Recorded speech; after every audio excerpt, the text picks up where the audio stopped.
chicken breasts. These are ballpark estimates. Each website was saying different things when it came to the weight. So this will actually help you guys be able to tell how much protein you're actually getting, you know. It might be off by 5 grams or so, but very good estimate. And do account for the chicken not being the same size or cut, you know, so gauge it, y'all, gauge it. Mix it up. Now I'm trying to make the most surface area of the chicken, so that way when I season it, each piece is getting seasoned. Mind you, this is just what I do. You don't have to do this.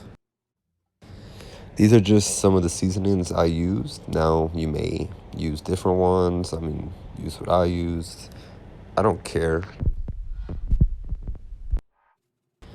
Now that I've flipped the chicken, I'm just seasoning the other side. Man, I knew I forgot something.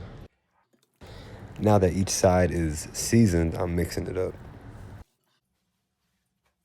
Now we're gonna do a couple minutes on a high sear, just so our chicken can get a nice golden brown look.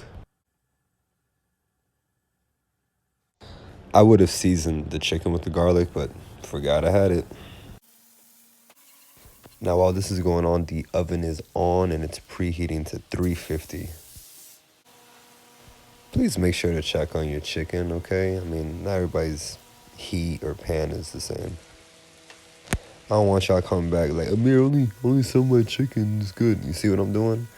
I'm flipping it, I'm mixing it up, you know what I'm saying? And this is personally what I was looking for. I want my chicken to be like that, golden brown. You might want it different, but you see how the chicken is still raw?